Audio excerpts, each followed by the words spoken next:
Hey, it's Norm from Test.com. I'm here with a great friend, Jeremy Williams. We worked at PC Gamer, and you were a first podcast producer on podcast before anyone else on podcast, and now you're on the Oculus Rift. Early adopter for life. Yep. So you're like order number 100? My order number was 109. But after the last E3, when Carmack, gave all this buzz to the Oculus, I just started following the forums and I jumped on the Kickstarter as fast as I could. I couldn't wait. Amazing. So let's open it up because you have yours. Ours is still in the mail. And let's show people quickly not only what you get in the box, but how it connects to your computer. Yeah. So it's the goggles, the Oculus Rift right here, which we've seen before. It was at GDC, CES, and a lot of people don't know that it's tethered to this breakout box. Permanently, yeah. Yes, and the inputs you get are either DVI or HDMI. Yep. It can take either.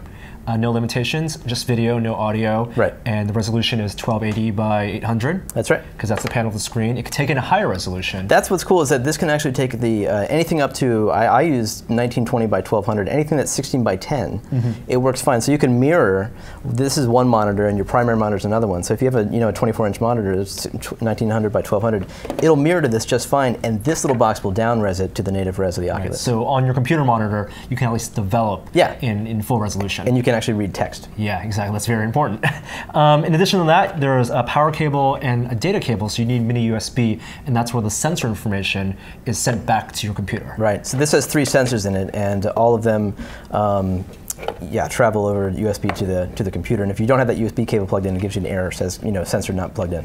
Okay, and then we've got to talk about the lenses, because there's a lot of talk about interchangeable lenses. There's A cup, B cup, or C cup. Right. And they are just right here. How easy is that to change in now? Well, it's not terribly easy. I mean, it's super easy, but they don't come out very easily. You have to twist the lenses and pull them out. And then, I don't know if you can get a close-up on that, but you can actually see the screen right inside there, which, with the lens out, it's a 2-dimensional panel. If you had a video image on there, you'd be able to resolve it perfectly. It's a 7-inch, 1280 by 800 screen, and it's shiny. It's not a matte panel. It's a reflective panel. Yeah, but it takes a little bit of muscle to unscrew those. So if you don't wear glasses, you can use just the A-series lenses. And there's another fine bit of adjustment you can do is for both sides. You can move the distance of the screen from the lens, and that is just with a flathead screwdriver. So you can see right here. But in all of our cases, we've all tried it. We all wanted it closest to the lens, even with glasses on. Right.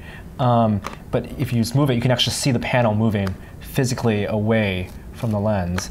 Back and forth, and you can do this on both sides, right? Yep. You can, and that same thing moves it back and forth.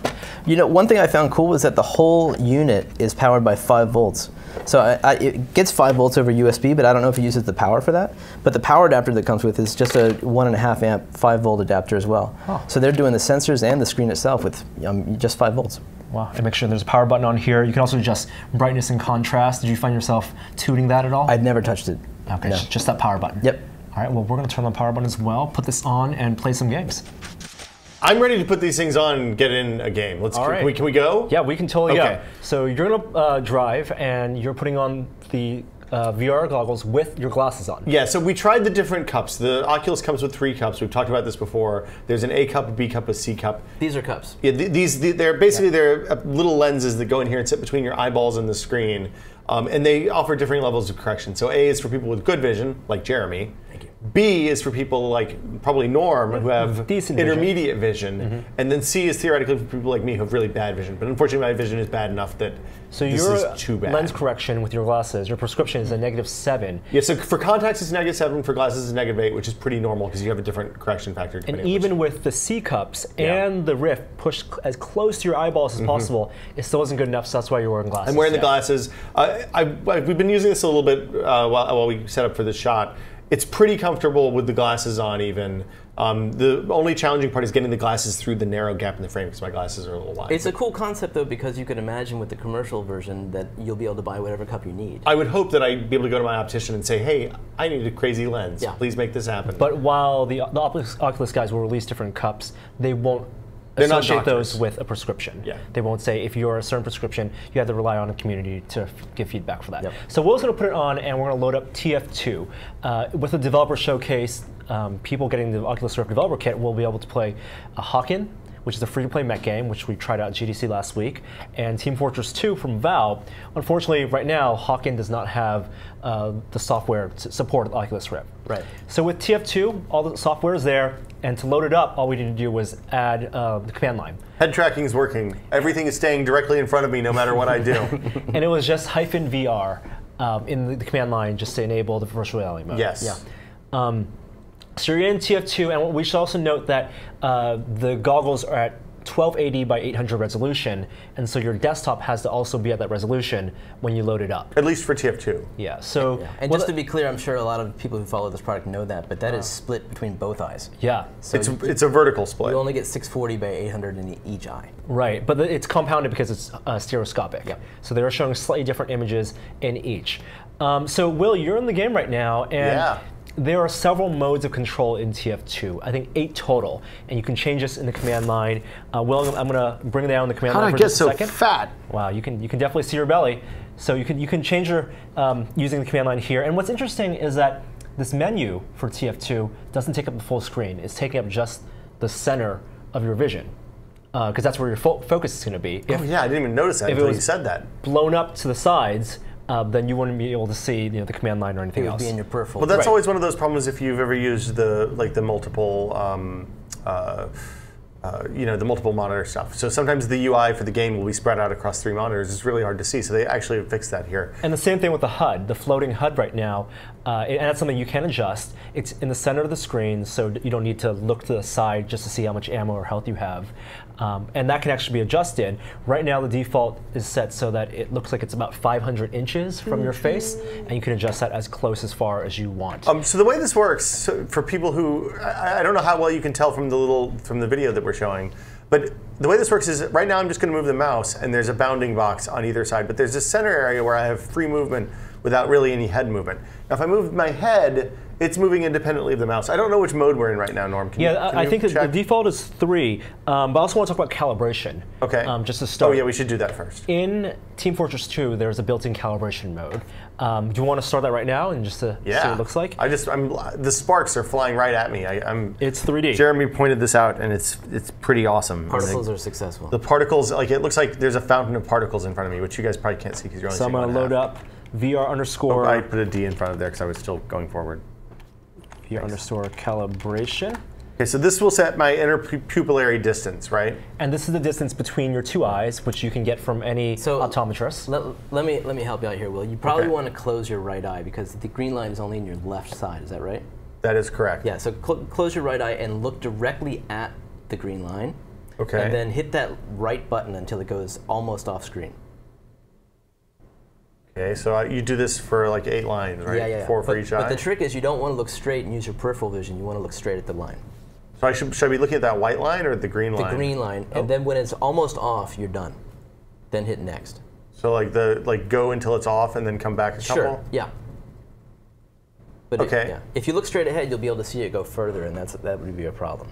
Oh yeah, sure enough. Okay, so this is the same thing as that thing that when you go to the optometrist, then the optician rather, they hold up that thing that looks like a ViewMaster, and you look at a little house, and then the house tells them, they tell you focus on the house or the tractor, and then they say, do you see Clifford the Big Red Dog? You're 172 millimeters or whatever the factor should be. Okay, so then the up and down is less important, right? That's right, but yeah. Staring at that green line as hard as I ever have. So what in-game does this change once the calibration is done? I don't know. I think it might be the position maybe of the 2 projections, as well as the extent to which they, go out. But maybe it would be fun to do a comparison of before and after screenshot. So what they say. Changing? Yeah. What it said was that this changes the render points. So this lets them set the render points accurately, which supposedly helps reduce nausea. What's a render point? The camera positions for the game. My interpupillary distance is. Oh, I see. So how far apart the 2 cameras are? And relative position, yeah. Because Team Fortress 2, when you're playing something like the heavy, it's the position of the character's eyes should match your eyes. Yes. And so this is for the 3D.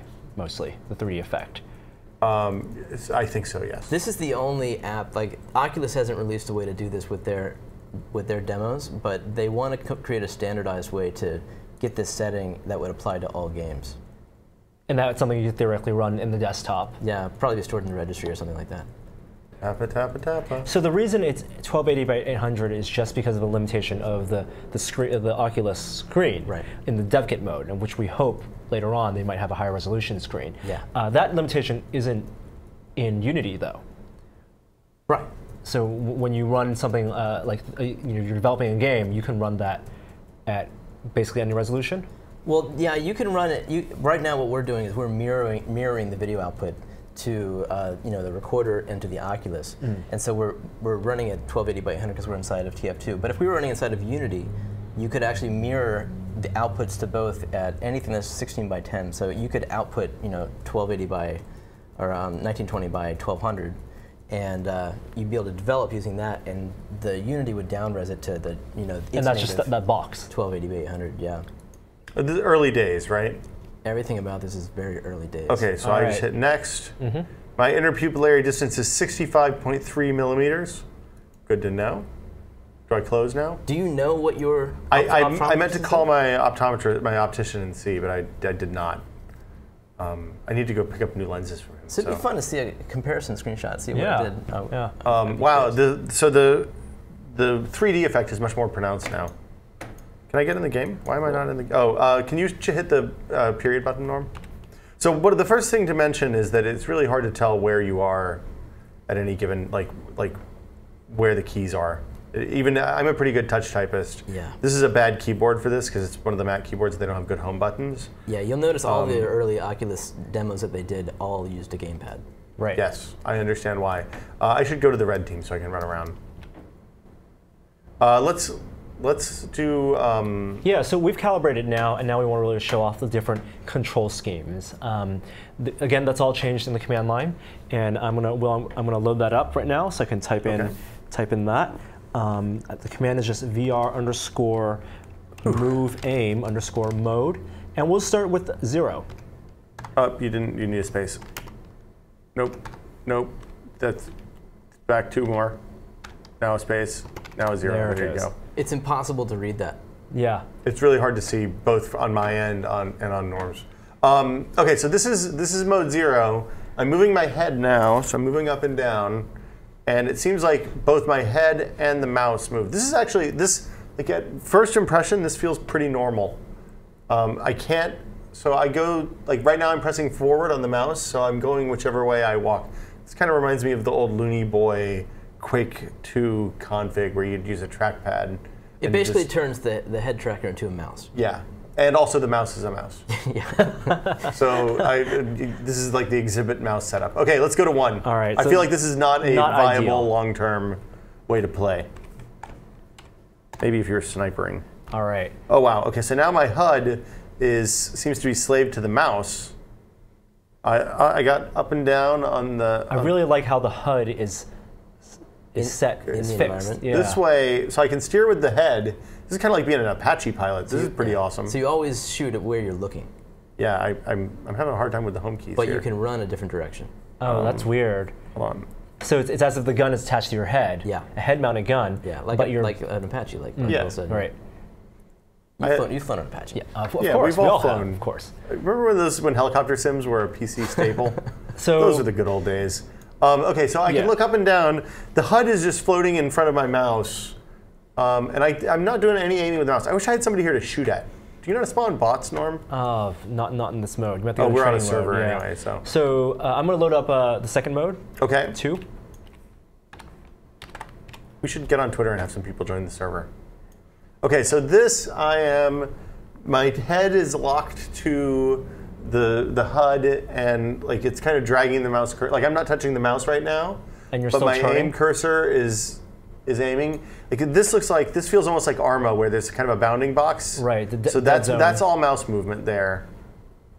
That's head movement, but see how the cursor. Can you guys see the cursor? Yeah. It gets drug along with me when I turn my head. Right. So you look where you want to shoot, and then you refine with the mouse within that keyhole. Is that the idea? I can kind of see this being a useful thing. What happens if you don't move your head and just move your mouse outside the keyhole? Then it does pans. drag. Yeah, Okay. or up and down too. The thing that's amazing about this is I have an incredibly high. I feel like I have much more vertical resolution than I normally do in this game. Really? Like it feels like the floor, like bottom of my field of vision to top of my field of vision is enormous. And I guess it's part of the 3D goggle effect, but it's pretty impressive. I'm also noticing in a way that I didn't before that it feels like there's like something, there's a crop on my field of vision. It's not like I'm looking at a screen, but it's like I'm looking down a very short tube. Not in a negative way. Okay, so right, I can see this being playable. This is 3? This is 2. This is 2. Oh, wow, we haven't gone very far. Now 3, and this I believe is the default. So this is like the last one, except for there's no keyhole. So when you move your mouse around, it won't actually drag you won't actually turn. Okay, so there's dudes coming down that tunnel right there. I can shoot at them. Look over here. Oh, no spies behind me. Still shooting over there. I'm out of ammo, but there's a little keyhole because you can still move your mouse around that area. That's true. You can do some. Well, it seems like I'm all mouse.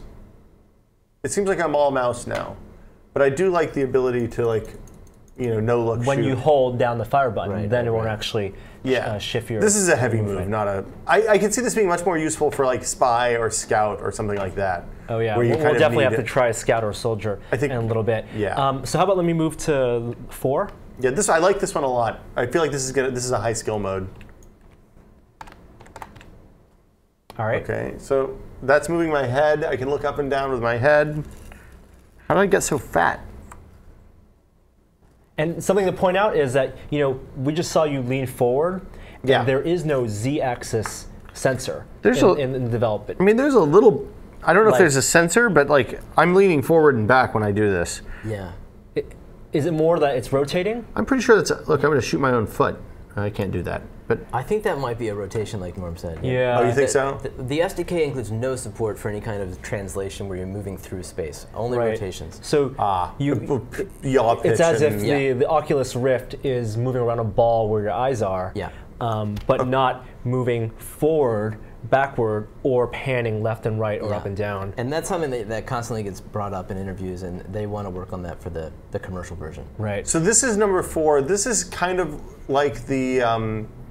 So this one I can move my head freely. It doesn't drag the motion. What does that say? Can anybody see? Oh, we can't read that at all. All right. I don't know what it says. Do you want to drop 5? Do you like this one, Will? Yeah, this one's okay. So what I was going to say is this is like number 2, I think, except for instead of dragging the cursor with me, I can aim freely, and there's a little bit of a keyhole in the mouse. So I am getting that's me moving the mouse. Yeah. That's me moving my head, which is like this. This would be a pretty soft landing, I think, for somebody who's played a lot of TF2. Right. Or maybe a slow-paced game where you're sniping or something, or you want to have precision aiming with the mouse, but still be able to look around and do that without I'm curious if I'd have better precision with the mouse than I would with my head. I wonder how they handle the sniper. Yeah. Well, we'll find out. We'll find out in a second. We'll change classes, but where I pick your favorite. Let's try 5. Okay, now we're getting into experimentals, right? Yep. So 5, 6, and 7 are the experimental modes. Oh yeah, okay. So this is my mouse. Nope. Okay, so the cursor has nothing to do with where I'm shooting, because look, I'm shooting over there. The reticule may as well not be there. Yeah, the reticule's a trap in this point. It's like a point of reference. Oh, look, pew, pew, pew. I do not like this one at all. I feel wait, hold on. Oh, that's weird. Oh, so you can do a Linda Blair thing, right? Where you're where's my pew soup? Your shadow. Wow. Why didn't nobody tell me my ass was this big? Sorry, I was workshopping. Whoa! You are inside. Okay, now I'm pressing forward. Yeah, going back. And I'm, wow, this is really weird. Okay, this is experimental for a reason. Hey, we won! Congratulations, Red Team. I'm going to give you 6. Okay. And we'll load it's time to 6 me up. Everybody wins with the Oculus Rift. Oh, I'm just shooting my gun into the air because I have no idea. Oh, wait, there's my cursor. Oh, so this is kind of like that well, we've got to get back in the game, but teams have been switched, guys. I can't move. There we go. So this is 6. This isn't bad. There's keyhole, so that's moving mouse. For mouse. Oh, so I have vertical movement on mouse, but all of my horizontal movement is slaved, and I have free turn, so that's me shooting ahead. To look over there. Oh wow, that's pretty cool. Boy, the particle stuff is really good. Yeah. Sorry, easily distracted. Yeah, this is pretty good. Like, I wonder if there's a problem with like slip or something where you lose your point of access with this. This up and down with the mouse is a little bit weird, maybe. But you can still look up and then aim. Yeah, I can look independently. There's no horizontal keyhole really to speak of. It's just locked in. It's pretty dialed in. I don't know where the HUD is. I kind of don't exactly get this one. Okay, let's try 7. This is the last one. Oops, sorry about that. That was my bad. Probably want to hit up 2.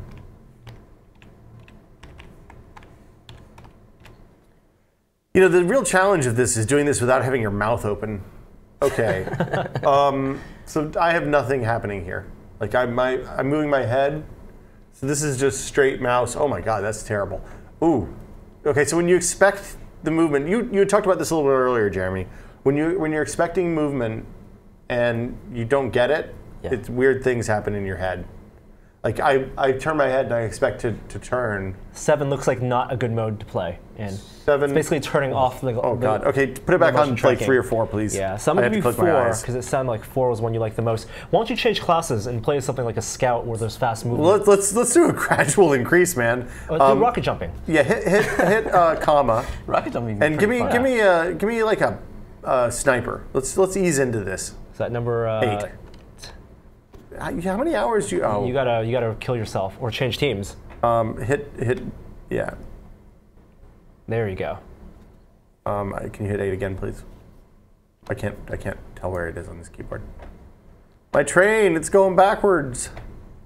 The good thing about this rendering at 1280 by 800 is your frame rate is going to be good. So we have anti-aliasing jacked all the way up. Yes. But they also recommend that you turn VSync off. Norm, do you use the default sniper? Well, how many hours do you have in sniper? Oh. Look down the scope. Yeah. I'm afraid. Oh, okay. I'm afraid. I'm trying to find someplace far away. What if it only gives you your right eye? That would be interesting. Oh my God. You're talking like a game designer now. I don't think I've ever played this map before. All right, well, you want to zoom in? I'm trying to find someplace that's far away. Takes a minute. And also, I have never played this map before, just for the record. Well, this is. There we go. Whoa! Okay, I got both eyes. Huh. Okay, so this is 4. Oh my goodness! That's not good. What does that look like? It means I'm looking at the side of the tube. Okay. This isn't like say playing a first-person shooter, like playing Call of Duty with shutter glasses on, though. So when you're moving your mouse, you're actually moving the entire tube. The entire site. So my mouse controls everything. The viewpoint is independent of the mouse. Oh, that is and the very keyhole. Cool. So the keyhole on the sniper zoom is real tight. So like, okay, so I'm gonna unzoom. The keyhole's pretty loose here, right? Like that's all mouse movement. Zoomed in, it stays in real tight. Yeah. Because the idea is you're moving the gun. Yeah. Oh, that's very cool. It looks like there's no third-person taunts. No, first-person taunts is default. I think it's an option. Yes. But it's kind of fun to taunt in the first person. Yeah. So how about let's jump you to a different class. Okay. Pyro maybe? That's pretty fast. Yeah, the fire should look pretty good. Oh, you still need to kill yourself. Swap to a different team. Your obsession with me dying, I don't know how I feel about. And let's watch those particle effects again. It's very cool just to see the gun from that first person move independently. Does it look good? Looks really good. Just the particles bouncing off the walls. If this takes off, it's going to render a whole new generation of particle effects. It's going to be like 1998 all over again. People are going to go crazy. So fire up in the air? Fire looks pretty rad. Wow. Of course, the other thing that I immediately notice is that when it clips through the ceiling, it is super obvious. Huh. Like in a way that it probably isn't when you're 2D, just playing 2D. That's pretty good. Okay, so this is a lot faster. So let's change you to. Hold on. I'm gonna go. Let me acclimate a little bit here. Right. Just to be clear, the instructions say when you start this, you're supposed to kind of ease into it over 10 minutes a at a time. How long? Your VR legs. Yeah. How long have we been going so far? A little bit. I don't feel like I'm gonna hurl. Calibration helped. Yeah. I do feel like I'm having trouble keeping my mouth closed. You played this before at what was it? CES? I played it. I guess you haven't played TF2, but you've used the Oculus before. So yeah, I played the Doom 3 demo at PAX Prime last year, and then I played Hawken for about 15 minutes at GDC last week. Okay. This is a much better experience than Hawken was. Really? But Hawken was a kind of Hawken felt like a tech demo, where this feels like a real game. I kind of want to go out and get let's do the Scout, and then I want to go out and get a server and play some real TF2. Play Rocket Launcher or play Soldier. I'm gonna give you actually kill you first. Wow! So my menu is now slave to my. Yep, just like the HUD. That's weird. Looking behind you. Hey, look, there's my shoulder. You can swivel in your chair 360 degrees. I don't think I can because of all the wires I have attached to me right now. I'm just saying you could. In theory. Scout me, Norm. This is going to be real bad. Joey, I hope there's a bucket. Actually, you need to swap teams? Yes, I do need to swap. I have a kind of sick feeling in the pit of my stomach. Okay. Let's see what the double jump looks like from the first person. This is going to be hard. You don't say. Yeah, good luck. Have you played Scout yet? So what's your experience? You've had this for a weekend now and a little 3 bit? days. Jeremy? Yeah, 3 days. It's okay. Where's the door? Yeah, so what has your experience been, Jeremy, playing this? I have a hard time playing this. I found, first of all, it's hard to say because when you first step in here, you just want to look at things. Yeah. You don't want to play the game. You just want to, you're finally existing in this world that you spent countless hours watching on a two-dimensional screen. So you just want to sort of examine, but. Oh my God, I never would have been able to make that on, I don't think. I think something that people are going to find is that this isn't a way to improve your marksmanship in a first-person shooter. Right. You know, it's not a way to play the game any better. It's a way to immerse yourself in the world better. So it's immersion. It's all about immersion, yeah. It's not necessarily about being a better player because it's not a higher DPI mouse or a high-resolution monitor. Right. It is a different way of experiencing the game. I think that this is a competitive advantage if you take the time to learn how to use it. Really? Yeah, I think we need to get a pro gamer in here. Wear the Oculus Rift. Yeah. See how he fares. I think the ability to over shoulder look, and like there is a definite downside to this, right? The control stuff is a little bit weird and is going to take some getting used to figure out what the right way to do this is. But the ability to look over here and shoot there is huge. I mean, that's something you can't do in first-person shooters. Yeah, it is something you can't do, but you can flick your mouse so fast between those two spaces that that's typically what you would do. Right. But you can do that too, though. You would get that. Yeah, you can. You're right. You're right. I suppose if you can find a way to maximize that, I just feel that there's a certain amount of disorientation that I get running around in the game that I don't get with a mouse and keyboard. Maybe it's something you get used to. Let's try a different input mode. Hold on. Let me figure out what input mode I want. Put me on Soldier for a sec. Okay. Rocket jumping should be fun. Yeah. Yeah. Because the best thing about playing Hawken, at least, was flying up above the city and looking down. So imagine doing a rocket jump and then looking down. Actually, I'm going to do Demo Man because I think I'll have a better chance aiming. You got it? Well, I'll try Soldier first. I can kill myself with this. It works out. Oh, you're Demo Man. Wait, I'm a Demo Man. I believe I can fly. Oh, that's pretty awesome. Okay. I mean, that's not as fast I'm as gonna die moving right with the now. Scout. Oh, there you go. Chunks. And that was weird because it took you out of the body. Your head wasn't lying on the ground. Well, usually with that depth cam. Yeah, I guess you don't have the Robin Williams effect. This is, I want to get out and play people. I feel like maybe we should just get on Twitter and get people to join this server. All right, well. Let's see what I can. Oh, that is pretty good. Are you looking around when you're in the air? I'm not that. I don't have that much presence yet. Presence of mind. It's a pretty disorienting. I mean, not in a terrible way, but like I just, Oh wow. Whoa. Yeah, I ended up aiming the right way though, so I guess I'm doing something right. I'm getting there. It's like I feel like if you spent 40 hours with this, then you could do some magical stuff. Like you know how sometimes you feel when you see something new, there's a steep learning curve here. There's a low level of wonder and a steep being actually able to be better at this than with a normal mouse and keyboard and screen. I'm curious to see if it ever becomes a competitive advantage. I doubt they'll let people use this in competitive. Hey, somebody just joined. All right, you have someone to engage. Do you feel like right now having just the 3 axes of movement, the head turning, that is enough? Well, it's 6 axes because it's okay. So I can twist. I can go up and down. You know what I found when you tilt your ear to your shoulder, they've done that in demos, and to us that looks really interesting because we've never seen that before in a video game. But my perspective isn't really changing. But to you, it's like, yeah, that makes perfect sense. Yeah. Why wouldn't it do that? It's like in a space simulator when you hit the roll button and you're rolling a plane. Now you can do it with your head. Right. That was not what I meant to do. Just full disclosure. Yeah, I can see how this is going to be a thing. Like so why don't you change to a rocket launcher and see if you can kill someone? Okay. We can't finish hit this me, without you getting at least one kill. Let me. There you go. Chunky. So right now, they're shipping out the developer kits. Only a couple hundred have been shipped out. I think they said they've sold about 40,000 so far through Kickstarter and their website. Is that right? Yeah. They sold 7,000 through the Kickstarter and then another 33,000. That's crazy. That's from their from one of their presentations. Wow. And there's a document online where we were tracking that didn't work. The shipment status, delivery status, and as of right now, I think only like 500 or 600 have been delivered or confirmed at least online. So you're playing as a soldier now. Mm-hmm. I wish I didn't have a direct hit. Although it may be easier with this because 3D aim is probably not a bad thing. Did that other guy join? Oh, yeah, it looks like you have someone to kill. Is he on the train, or is he just lagging?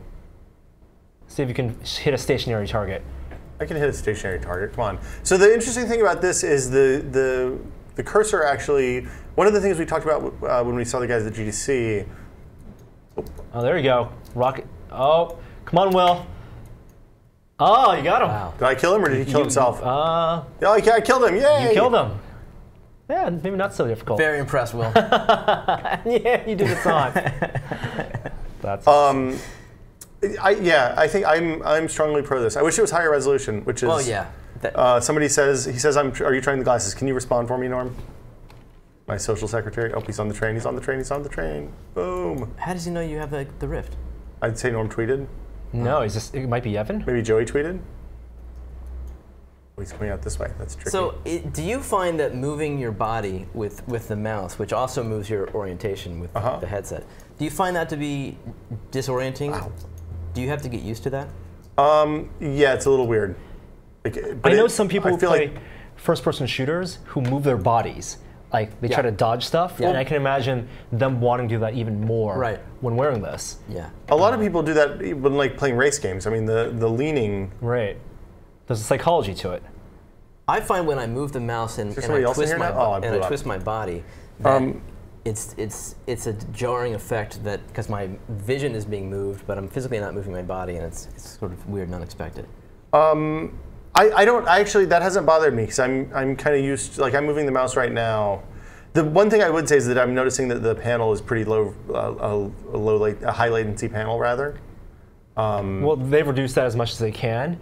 Yeah. And VR specialists have said that you really need under 20 milliseconds of total latency with control and refresh on the glasses for it to be indistinguishable from reality.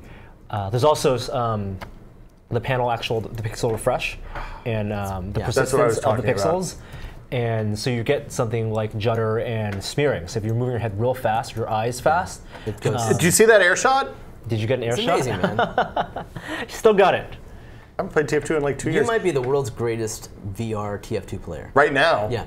No, right now. Not for long. Yeah. For the next week and a half, maybe? Yeah. Hold on. Does the fact that we're playing this on Norm's account mean he's going to get the Oculus hat? Oh, maybe. No, it doesn't. I don't. You know, he might get it.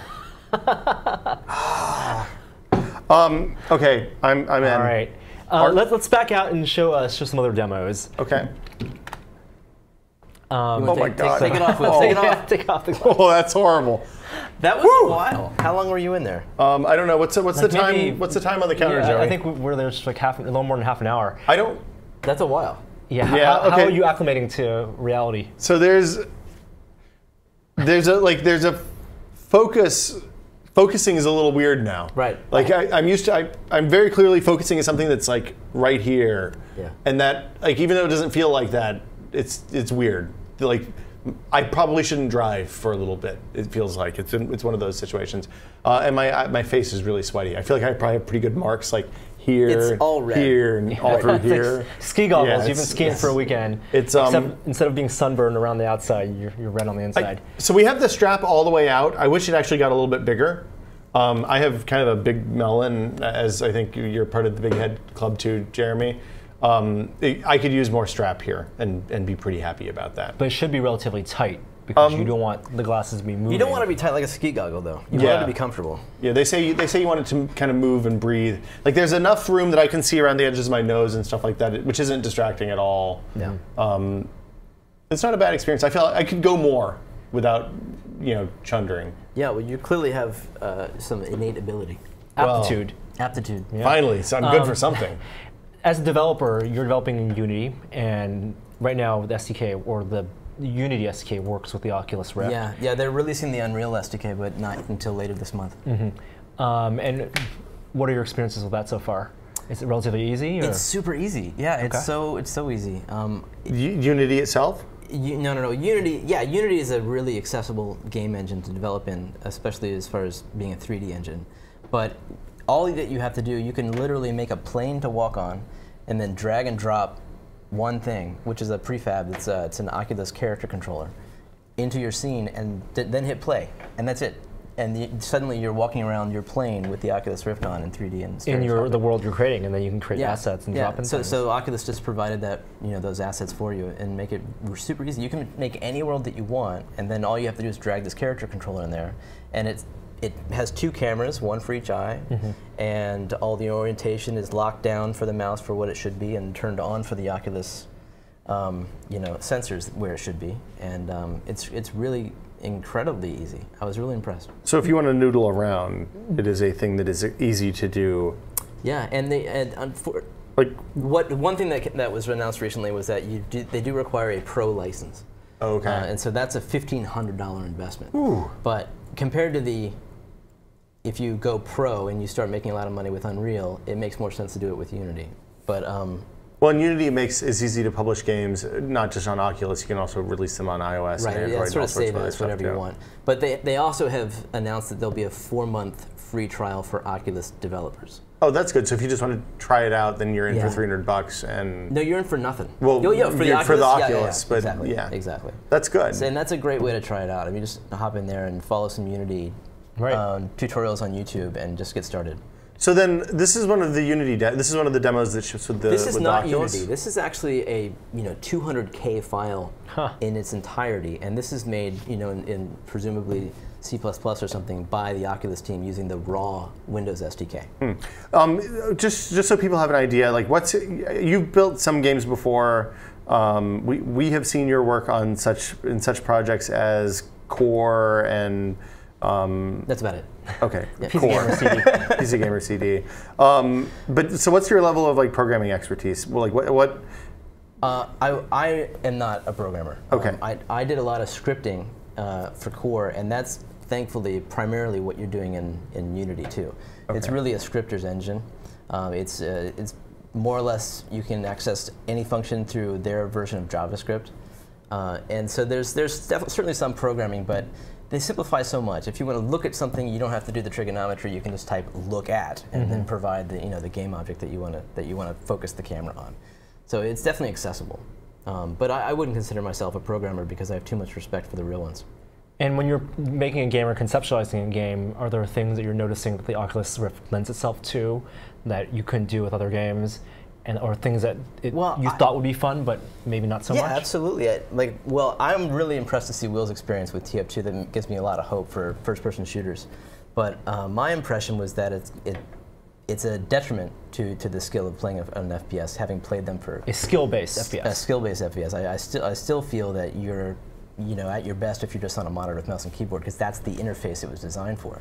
I could see the Oculus creating entire new markets for just exploration games. I could see a resurgence of adventure games where much slower paced, walking around and finding objects or traveling. I could see, even the realty, like educational stuff. Educational stuff. I mean, any place that you want to travel or do any kind of, experience of visiting a place without actually having to go there. It really delivers the the impact of actually being transported. I know we feel like we've beaten this into the ground at this point, but the effect of full field of view immersion is difficult to discount, and it has problems. I mean, when those control schemes were going wrong, they go wrong in a really, really terrible way. Yeah. And I think my hunch is that probably different people will be sensitive to that at different levels. And probably it's one of those things like motion sickness that once it starts going, it's not going to get better unless you stop and go do something else and look at the mountains or something and find the horizon. And as guys who are, we follow hardware trends, it's easy to look forward and see how this could be improved. And this being a Gen 1, pre-Gen 1, how, I mean, 2 years down the line, it's not just going to be this, it's going to be much more advanced. Right? I think right now, this is not for everybody. I mean, it's really low res. It's got a lot of problems. But yeah, if you start to look down the line, a couple of years, even a year from now, I think this is the beginning. This is a new medium. It's not just a way to enhance the games that we're playing already. This is something brand new. This is immersion, and you have to design things that actually take advantage of this as opposed to a two-dimensional screen. It's not like you can take Skyrim and just run a filter on it and jam it out. I think you can, and people will do that. But I think it's really going to shine are projects that are made for it, because it's once you take away the ability to see anything else in the world, you're actually transported into that space. Once you move through the space, you want to go at a different speed. You want to interact in different ways. Being able to look everywhere adds all new type of gameplay possibilities. Well, hopefully it's not just a fad, like motion control. It's Wave 2? I don't know. I mean, maybe I've read too many sci-fi novels, but I believe this is the tip of something massive. I mean, I could see people who aren't into computer games at all, maybe a couple years from now, maybe it takes longer, maybe it's 5 years from now. But this is going to be a way for them to achieve relaxation, to just get away from the world. Well, I can see people getting addicted to this. Surrogates. The thing is, you can look at what they built so far and extrapolate to technology that's available today. The higher density, we see 1080p phones on 1080p screens on 5-inch phones. This is a 7 or 8-inch screen. There's no reason that the pixel density can't go up, especially as they start to scale more and more. Different types of LCDs, OLEDs, or type of screen panel technology. The pixel density is what hurts this the most. The pixel density is well, but I think the response. I think the pixel response is actually worse than the pixel density. That doesn't depending bother on the application. The blurriness factor, that doesn't bother me so much as that screen door effect. The juddering is the pixel blur. Well, I'm not going to get it here because I'm in a menu. When I was moving fast, I think that's the thing that was bad about the Scout. You're moving so fast that it was like running down a tunnel and you were on some sort of, you need mushrooms or something, and everything's blurring out behind you and the colors are running, and it was a little gnarly. Yeah, that's hardly what even we're talking about. All these problems are going to solve in the next generation. Yeah. The interesting thing to me is it's a little bit heavier than the demo that we had that I had at PAX, the original one with the ski goggle band. Really? Looked like something a dude had made in his garage because a dude had made it in his garage. Because I have the Sony HMZ T1. Those things are and that's the most uncomfortable thing I've ever worn. Yeah. This, by comparison, was remarkably better. Oh, dramatically better. Because it's the third strap and the full band. I actually bought a third strap from the HMZ. It doesn't do any good. But this is much lighter, and it's just much more comfortable. I was going to say you don't notice it after 10 minutes. I mean, I noticed it because it's pressing on my face, and I have glasses on. It's a little. Like that stuff is a little bit uncomfortable. I think I would definitely, if I was going to be playing frequently, I would bust out the contacts more often. Right. And those guys are projecting forward with lighter glasses. They want to target somewhere around 200 grams. Maybe in the future put stereoscopic cameras on the front for augmented reality, so you can see what the camera's seeing. There's a lot of possibilities. Yeah. I mean, Will, you mentioned wanting to hook it up to a GoPro. And do some fun remote control, helicopters, airplanes, mechs, all sorts of stuff. Yeah. All right, well, thank you so much, Jeremy. We'll have to have you come back when we get our Oculus Rift and we can have some TF2 deathmatching or something. You can kick my butt while I'm just looking around. All right, well, that will do it for us for today. Will's going to continue playing TF2. We'll have more Oculus Rift VR coverage on tested.com. Thanks for watching the video, and we'll see you all next time. Bye.